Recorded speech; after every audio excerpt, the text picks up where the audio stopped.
So Ben, welcome to the Reinsurance podcast on tour in Baden-Baden. That's very exciting to be introduced as a guest. As a guest? Yeah. On your own podcast. Thanks for having me, Tom, on the Baden-Baden edition. So I'm getting into inquisitive mode. This is quick fire questions. Just hit me with whatever pops into your head and I'll do my best to keep up. So the conference starts every time Sunday evening with the Guy Carpenter Symposium. And yet you got here on Saturday this year. That's fine commitment. I did watch the rugby in a bar full of South Africans that was particularly painful as an England supporter. Indeed. But what were the themes for the starting event, the symposium? So the overall topic that they led with was alternative capital as the headliner, but interestingly, I think everybody spent the whole talk talking about data transparency. I think as the blocker in general to lots of potential for our industry. How do you actually get good information that persuades capital that it's worth staying in for the long haul, that we haven't had just 1 year of good results, but there will be many to come, etc. So I think that's been the recurring theme throughout, is transparency, I would say. How about you? Anything different jumped out to you? I know you were... Yeah, I think the big change from last year was all about the scarcity of capital and almost a resigned mood that capital was scarce and it's not an attractive place to be in. But we've seen kind of return on equity go up over the last 12 months. We've seen it become a more attractive place to bring new money into. And so it was really encouraging that now the conversations are starting to be around, well, how do we get that done? How do we bring them in? And that's where I think those themes around, let's sort our house out, let's get our data nice and clean, let's make sure that financial capital markets can understand it, was really encouraging.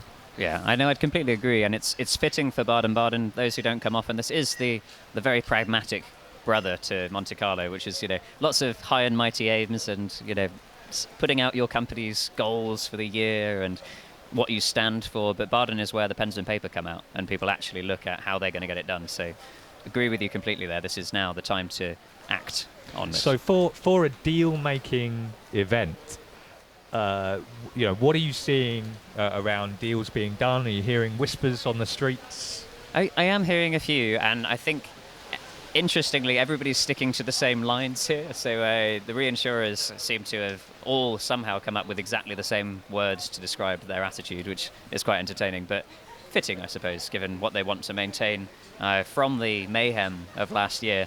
But I think at the same time, because it's not a big surprise, because it's not, a sudden change for the rest of the market, everyone's prepared for it. So the cedants, the brokers, they're going in with a strategy, they know what they want to prioritize, but their expectations are now really well managed as to what they're going to get out of their deals. And how many times have you heard the word orderly this week? I'm starting to worry that I can't say it properly because I've been repeating it myself. When you say a word too many times, but it starts to lose all meaning. Exactly, yeah. But it has indeed been said that this will be a more orderly renewals. That's a PR-approved line for what we're expecting this 1/1. No, indeed. And so everybody's been asked this as they've come up to speak with us tonight, so I thought it'd be remiss for me not to ask you, and maybe you can ask me or one of our other presenters, because we're really mixing it up here this evening, but we're asking, what's your favourite thing about Baden-Baden? My favourite thing about Baden-Baden today is the weather. I think it's beautiful. When you get rained on in Baden-Baden, it just makes it the unique event that we all look out for it to be. You're a braver person than me, then. No, I was about to put that as my least thing. But speaking of which, what is your least favourite thing about Baden-Baden? My least favourite thing is being in bars full of South African brokers when England lose and get knocked out of the World Cup.